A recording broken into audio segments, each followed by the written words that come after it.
nom du Père et du Fils et du Saint-Esprit, la paix soit avec vous.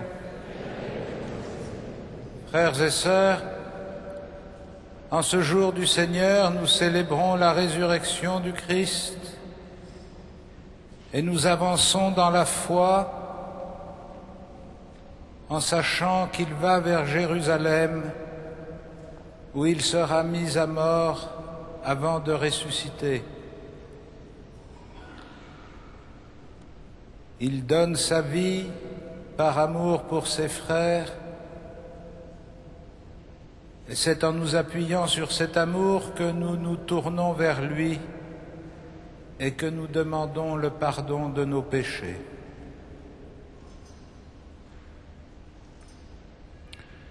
Je confesse à Dieu Tout-Puissant, je reconnais devant mes frères que j'ai péché en pensée, en parole, par action et par omission.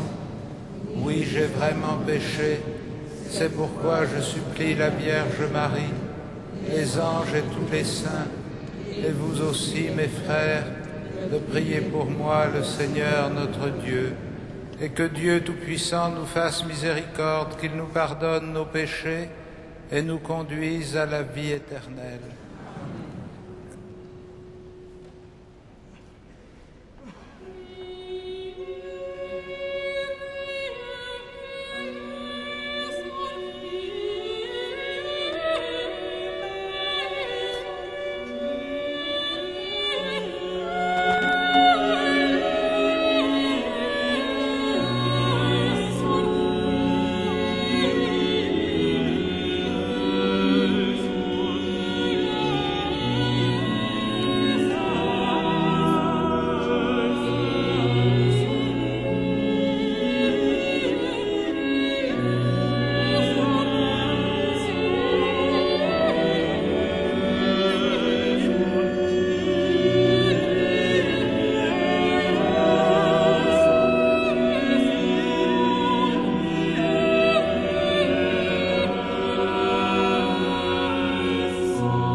Prions le Seigneur. Seigneur notre Dieu, que ta grâce nous obtienne d'imiter avec joie la charité du Christ qui a donné sa vie par amour pour le monde, lui qui vit et règne avec toi et le Saint-Esprit maintenant et pour les siècles des siècles.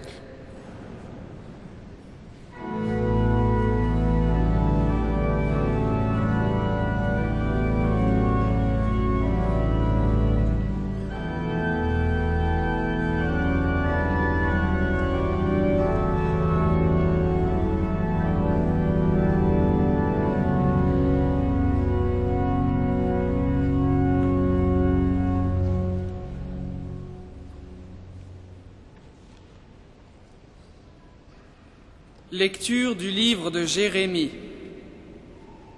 Voici venir des jours, déclare le Seigneur, où je conclurai avec la maison d'Israël et avec la maison de Juda une alliance nouvelle. Ce ne sera pas comme l'alliance que j'ai conclue avec leur père, le jour où je les ai pris par la main pour les faire sortir d'Égypte. Mon alliance, c'est eux qui l'ont rompue, alors que moi, j'avais des droits sur eux. Mais voici quelle sera l'alliance que je conclurai avec la maison d'Israël quand ces jours-là seront passés, déclare le Seigneur. Je mettrai ma loi au plus profond d'eux-mêmes, je l'inscrirai dans leur cœur. Je serai leur Dieu, et ils seront mon peuple.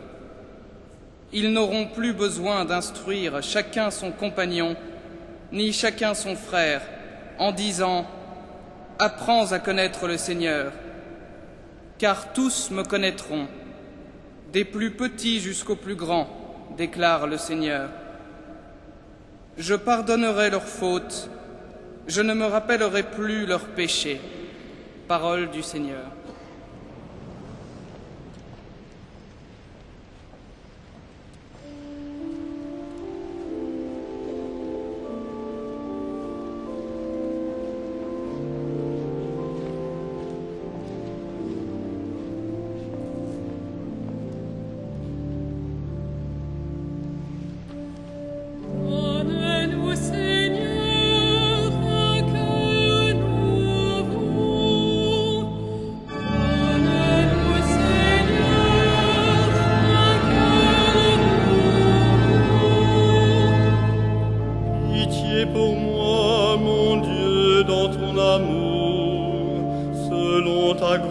Miséricorde, efface mon péché, lave-moi tout entier de ma faute, purifie-moi de mon offense.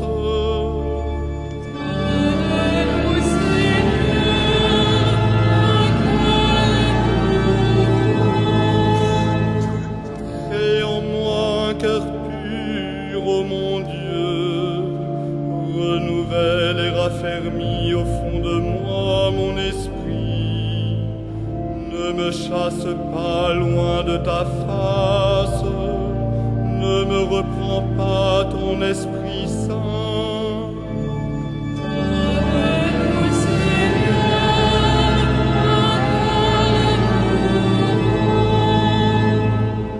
Rends-moi la joie d'être sauvé, que l'Esprit généreux me soutienne. Aux pécheurs, j'enseignerai tes chemins. Vers toi reviendront les égarés.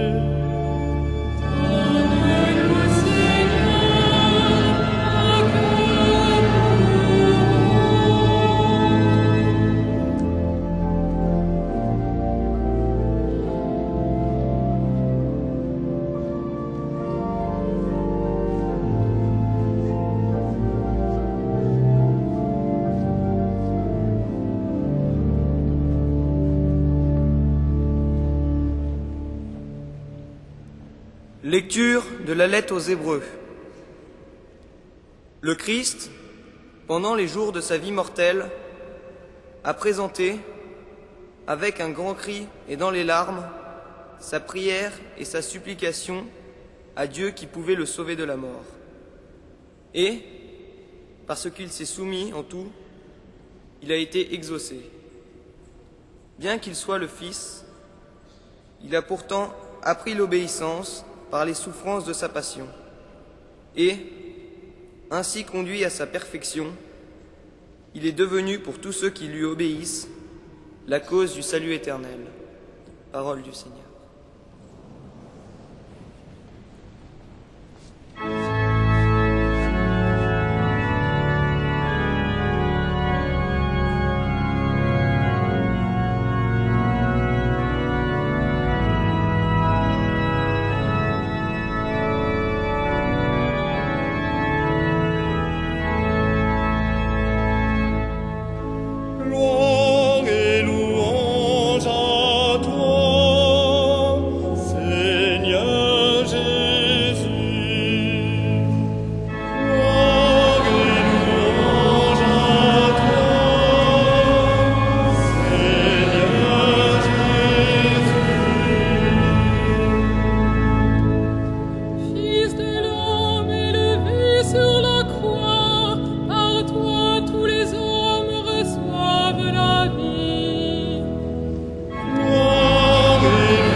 Le Seigneur soit avec vous. Et avec votre esprit.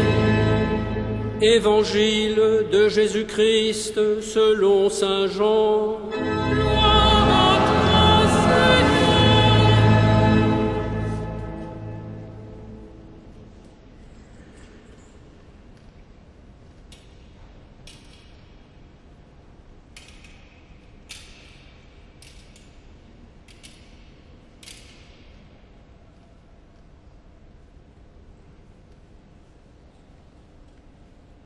Parmi les Grecs qui étaient montés à Jérusalem pour adorer Dieu durant la Pâque, quelques-uns abordèrent Philippe, qui était de Bethsaïde, en Galilée.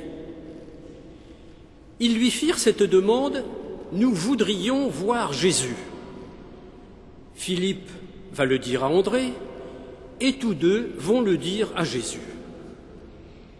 Alors Jésus leur déclare: « L'heure est venue pour le Fils de l'homme d'être glorifié. Amen, amen. Je vous le dis, si le grain de blé tombé en terre ne meurt pas, il reste seul. Mais s'il meurt, il donne beaucoup de fruits. Celui qui aime sa vie la perd. Celui qui s'en détache en ce monde la garde pour la vie éternelle. Si quelqu'un veut me servir, qu'il me suive là où je suis. Là aussi sera mon serviteur. Si quelqu'un me sert, mon Père l'honorera. Maintenant, je suis bouleversé. Que puis-je dire?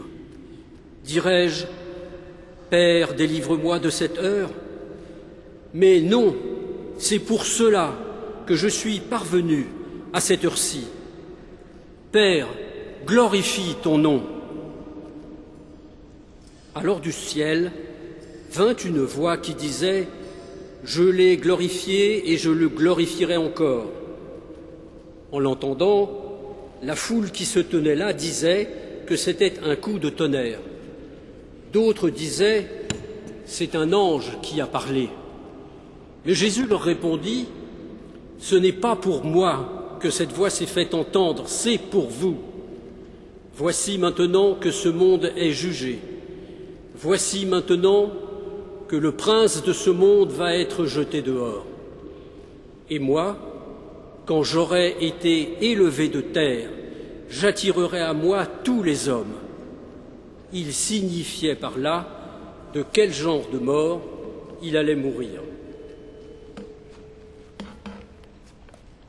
Acclamons la parole de Dieu. Louange à toi, Seigneur Jésus.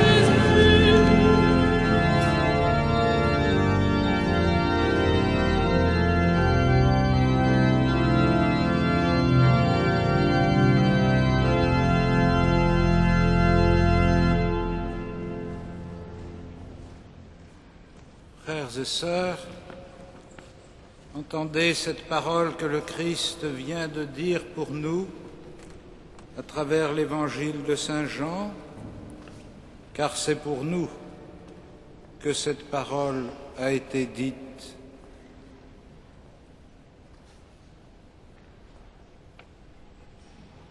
Quand j'aurai été élevé de terre, j'attirerai à moi tous les hommes. Il signifiait par là de quel genre de mort il allait mourir.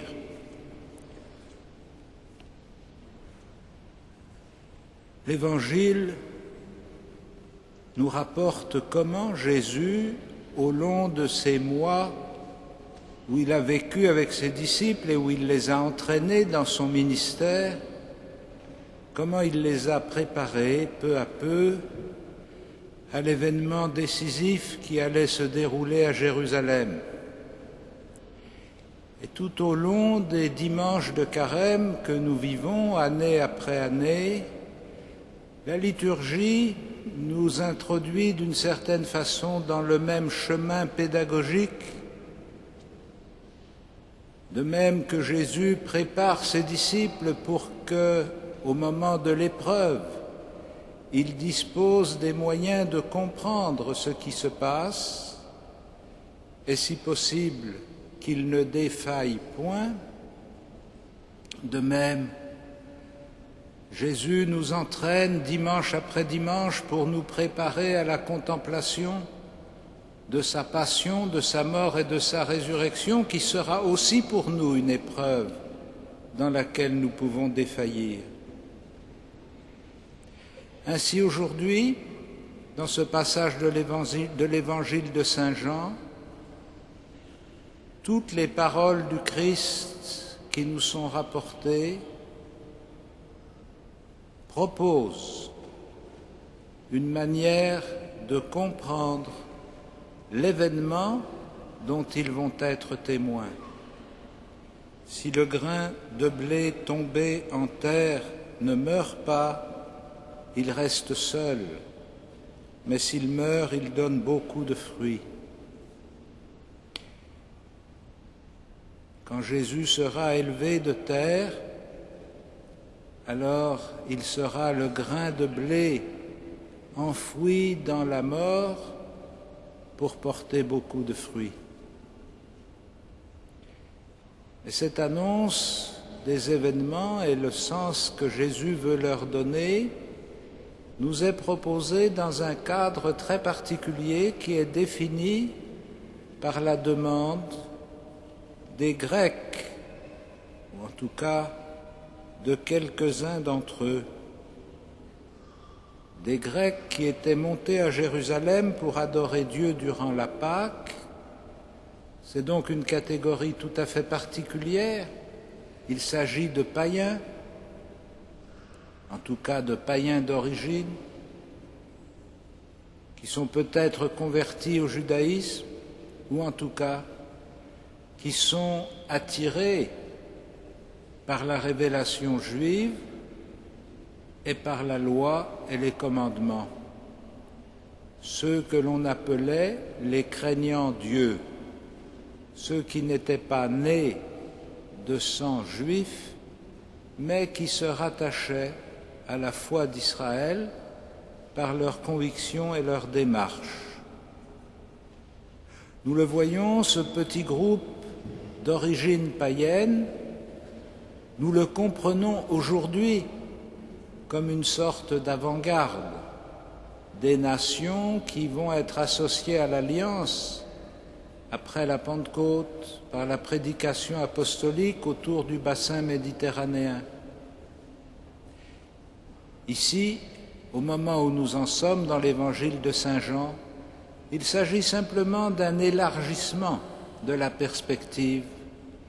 Il ne s'agit plus seulement de viser au salut du peuple d'Israël, mais il s'agit d'intégrer dans cette démarche de salut des hommes et des femmes qui sont nés en dehors d'Israël. Évidemment, nous savons par notre connaissance de l'Évangile que le fait qu'ils aient eu recours à Philippe, qui était de Bethsaïde en Galilée, n'est pas non plus simplement un hasard.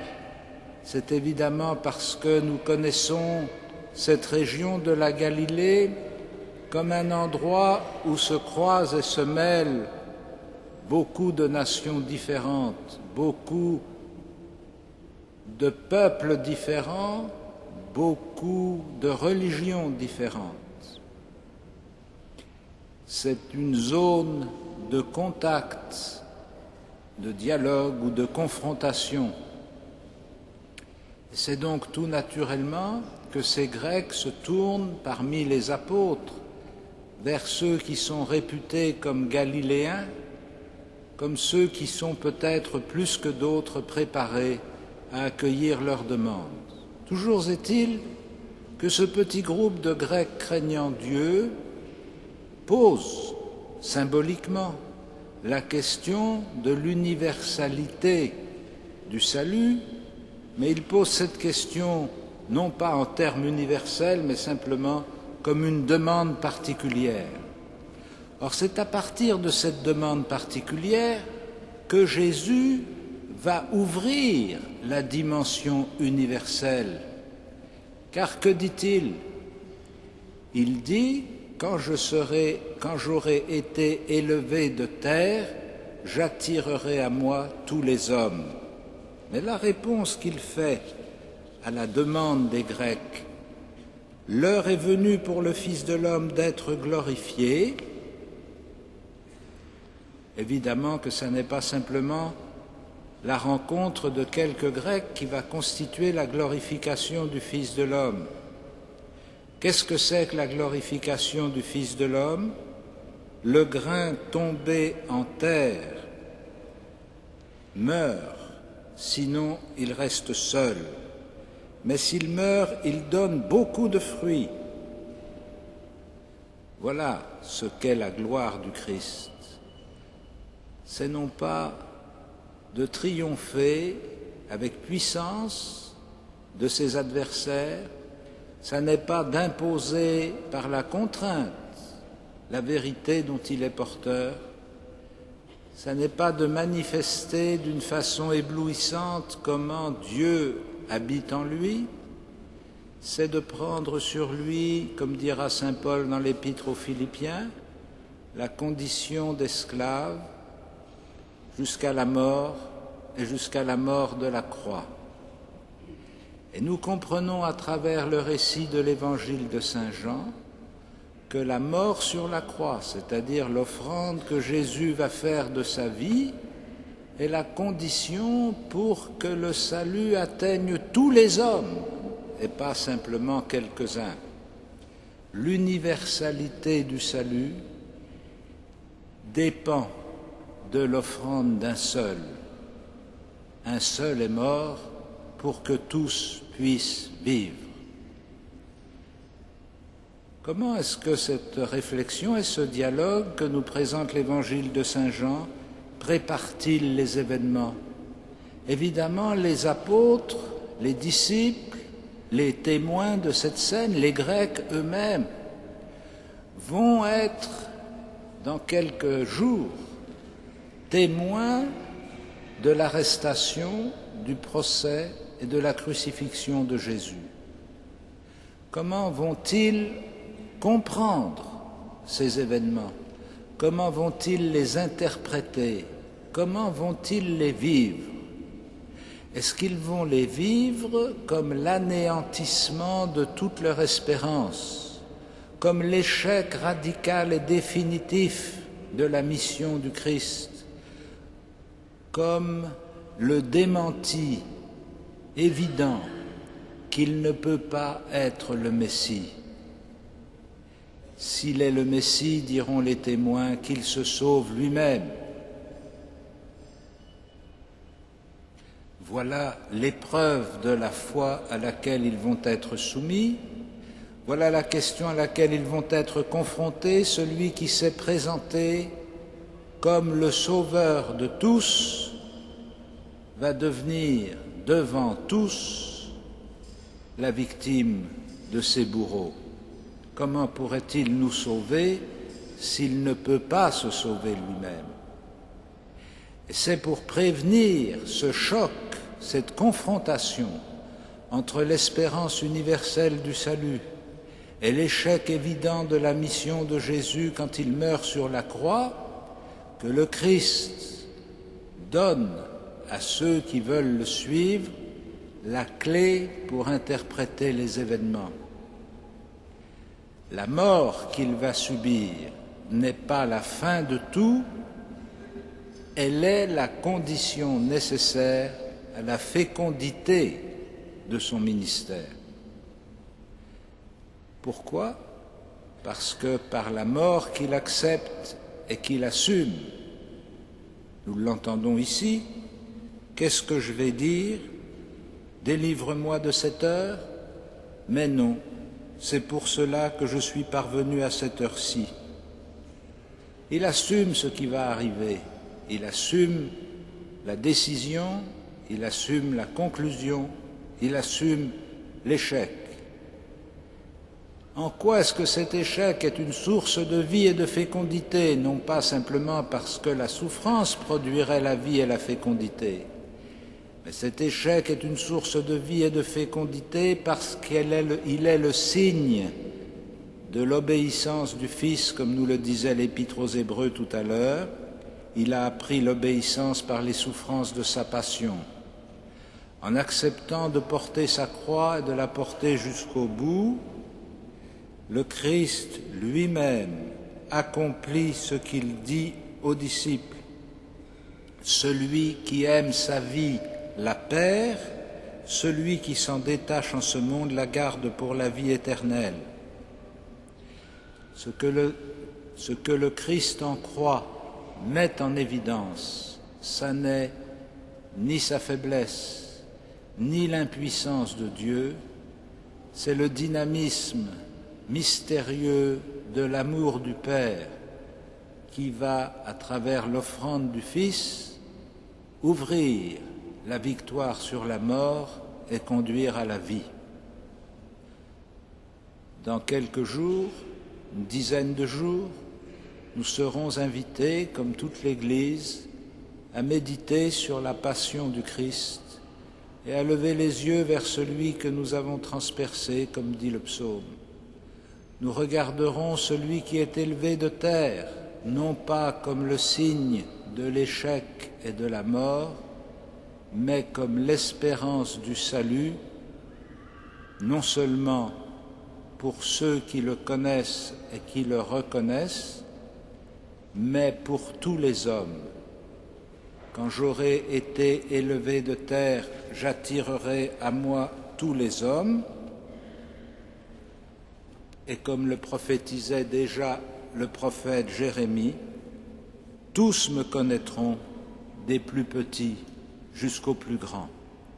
C'est dans cette espérance que nous avançons vers la Pâque et que nous rendons grâce au Seigneur qui prépare nos cœurs pour que nous soyons capables de regarder et de méditer sa souffrance et sa mort avec un regard de foi, avec une espérance filiale dans la puissance de l'amour de Dieu qui relèvera celui qui a fait l'offrande de sa vie. Amen.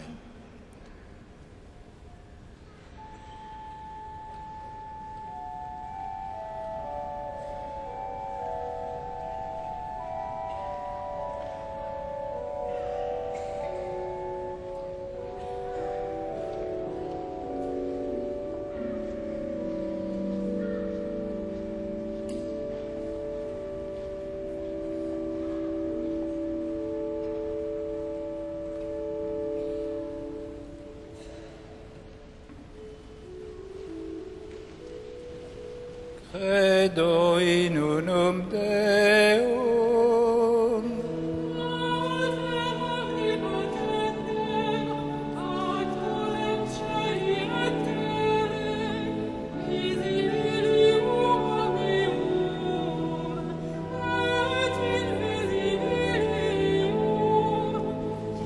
et in unum Dominum Iesum Christum, Filium Dei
prions ensemble au moment d'offrir le sacrifice de toute l'Église. Dieu Tout-Puissant, exauce tes serviteurs. Tu les as initiés à la foi chrétienne, qu'ils soient purifiés par ce sacrifice, par Jésus le Christ, notre Seigneur. Le Seigneur soit avec vous. Élevons notre cœur. Rendons grâce au Seigneur notre Dieu.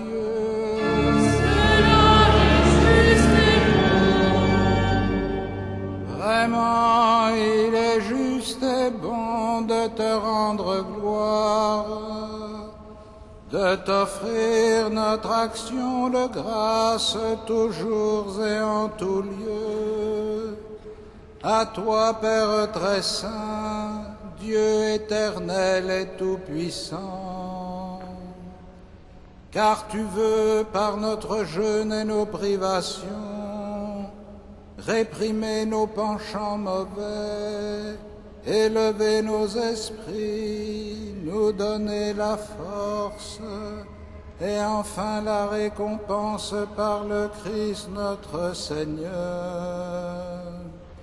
C'est par lui que les anges célèbrent ta grandeur, que les esprits bienheureux adorent ta gloire, que s'inclinent devant toi les puissances d'en haut, et tressaillent d'une même allégresse les innombrables créatures des cieux.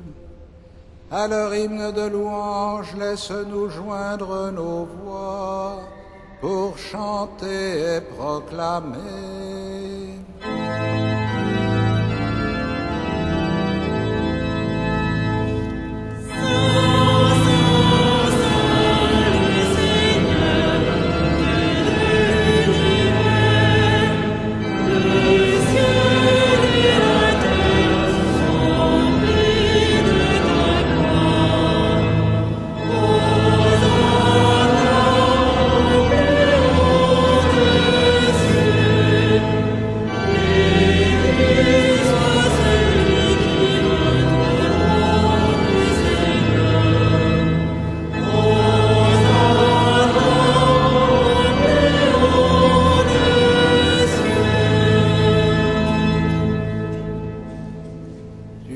Saint Dieu de l'univers, et toute la création proclame ta louange. Car c'est toi qui donnes la vie, c'est toi qui sanctifies toutes choses par ton Fils Jésus-Christ notre Seigneur, avec la puissance de l'Esprit Saint. Et tu ne cesses de rassembler ton peuple afin qu'il te présente partout dans le monde une offrande pure. C'est pourquoi nous voici rassemblés devant toi et dans la communion de toute l'Église en ce premier jour de la semaine, nous célébrons le jour où le Christ est ressuscité d'entre les morts. Par lui que tu as élevé à ta droite, Dieu Tout-Puissant, nous te supplions de consacrer toi-même les offrandes que nous apportons. Sanctifie-les par ton Esprit, pour qu'elles deviennent le corps et le sang de ton Fils, Jésus-Christ notre Seigneur, qui nous a dit de célébrer ce mystère. La nuit même où il fut livré, il prit le pain, en te rendant grâce, il le bénit, il le rompit et le donna à ses disciples en disant : « Prenez et mangez-en tous, ceci est mon corps livré pour vous. »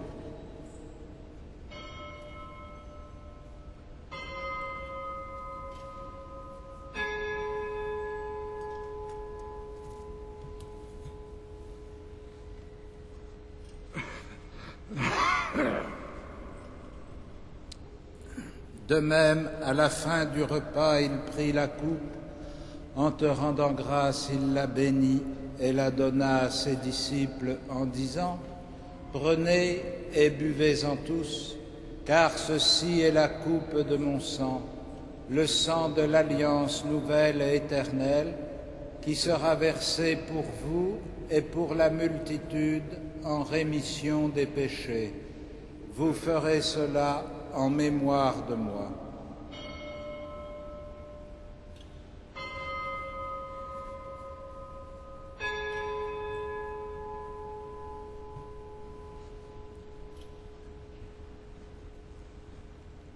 Il est grand le mystère de la foi.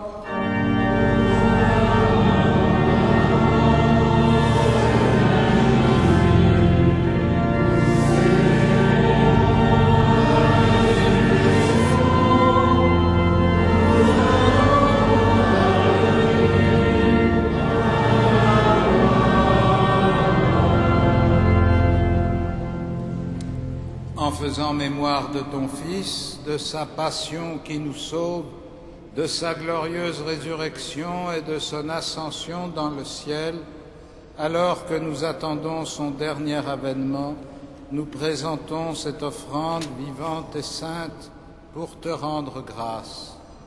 Regarde, Seigneur, le sacrifice de ton Église et daigne y reconnaître celui de ton Fils qui nous a rétablis dans ton alliance.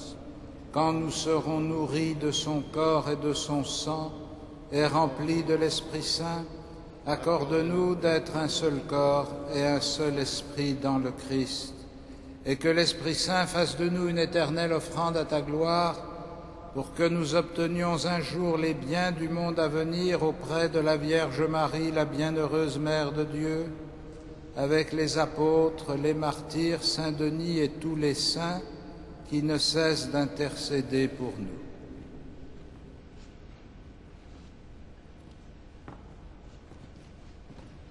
Et maintenant, nous te supplions, Seigneur, par le sacrifice qui nous réconcilie avec toi, étends au monde entier le salut et la paix. Affermis la foi et la charité de ton Église au long de son chemin sur la terre. Veille sur ton serviteur, le pape Benoît, notre évêque André, ses auxiliaires Michel, Jean-Yves et Jérôme, Éric et Renaud, l'ensemble des évêques, les prêtres, les diacres, tout le peuple des rachetés. Écoute les prières de ta famille assemblée devant toi et ramène à toi, Père très aimant, tous tes enfants dispersés.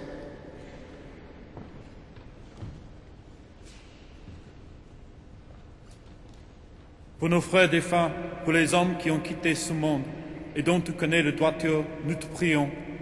Reçois-les dans ton royaume, où nous espérons être comblés de ta gloire, tous ensemble et pour l'éternité, par le Christ notre Seigneur, par qui tu donnes au monde toute grâce et toute bien. Par lui, avec lui et en lui.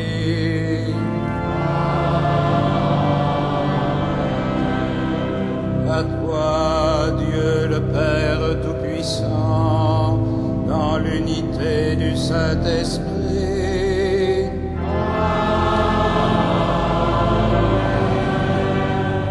Tout honneur et toute gloire pour les siècles des siècles.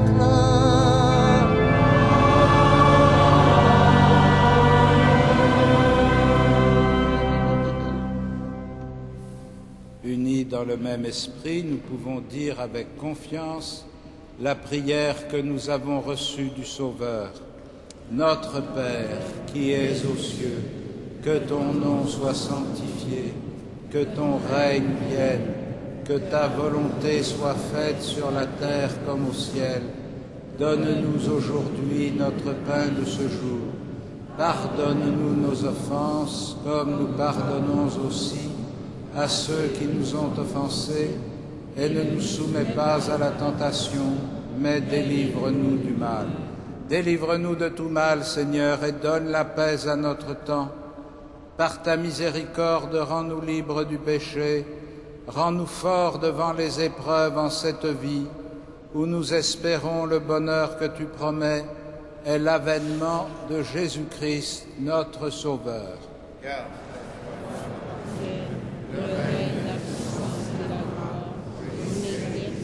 Seigneur Jésus-Christ, tu as dit à tes apôtres, je vous laisse la paix, je vous donne ma paix.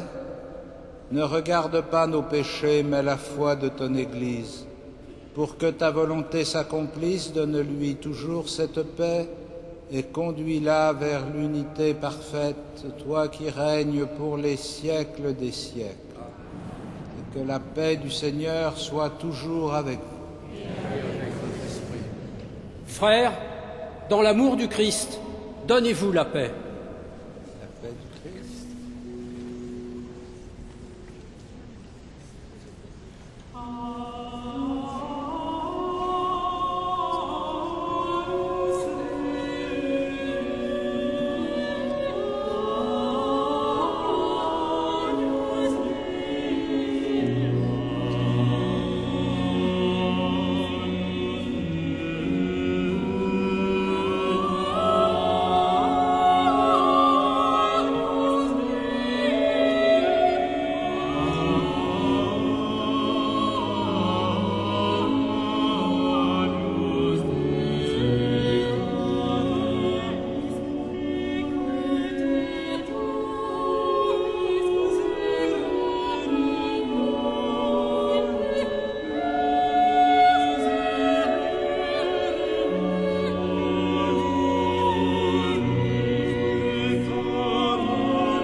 Les invités au festin des noces de l'agneau. Voici l'agneau de Dieu qui enlève le péché du monde. Seigneur, je ne suis pas digne de te recevoir, mais dis seulement une parole et je serai guéri.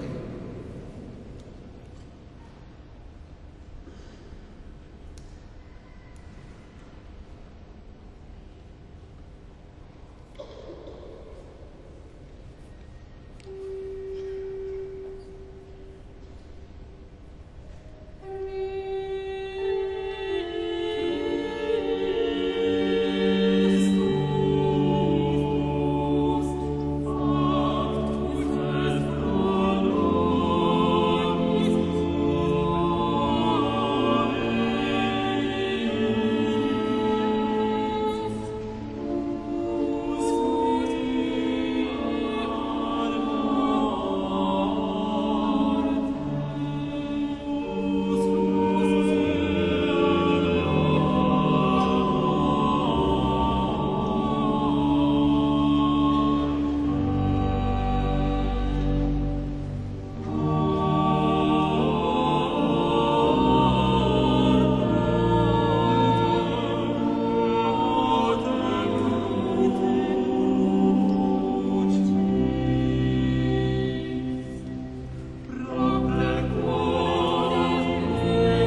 Frères et sœurs, quelques annonces pour les temps qui viennent. Tout d'abord, jeudi prochain, 2 avril, à 19 h, après la messe du soir, adoration du Saint-Sacrement et méditation sur des textes pauliniens.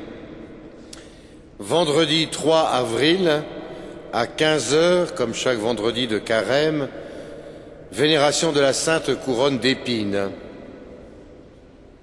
Samedi 4 et dimanche 5 avril, le week-end prochain, ce sera donc le dimanche des rameaux et la lecture de la Passion du Seigneur, comme on vous l'a déjà dit. Attention, les heures de messe en raison de la lecture de la Passion sont changées. C'est-à-dire qu'il y aura dimanche matin la messe à 8h30, il n'y aura pas de laude ni de messe à 10 h, mais à 10h30, il n'y aura pas de messe à 11h30, mais à 12h45 et pas 12h30 et pas de messe à 12h45. Autrement dit, 8h30, 10h30 et 12h30. À toutes les messes, depuis le samedi soir jusqu'au dimanche soir, il y aura la bénédiction des rameaux.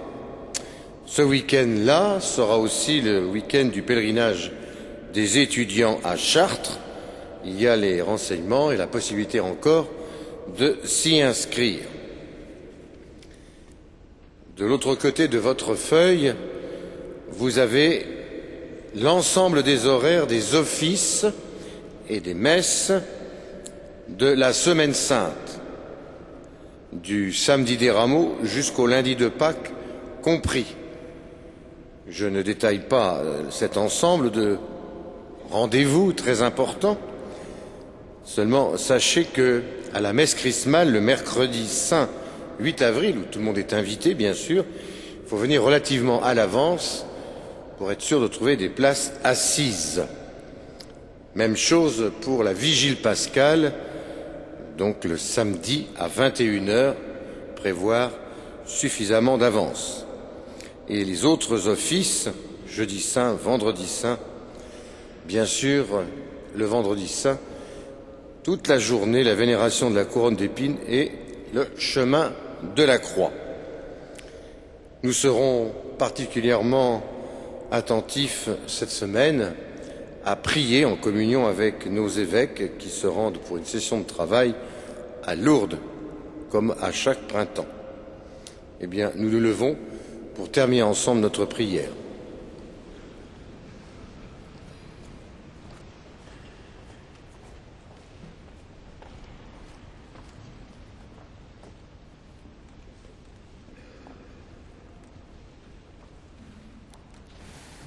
Dieu Tout-Puissant, accorde-nous d'être toujours comptés parmi les membres du Christ, nous qui communions à son corps et à son sang, lui qui vit et règne avec toi et le Saint-Esprit maintenant et pour les siècles des siècles.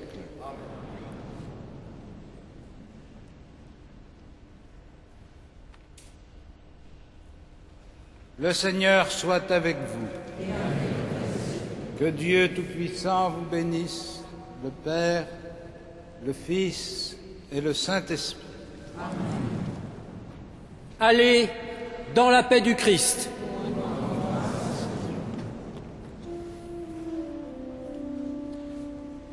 Ave Regina Caelorum. Ave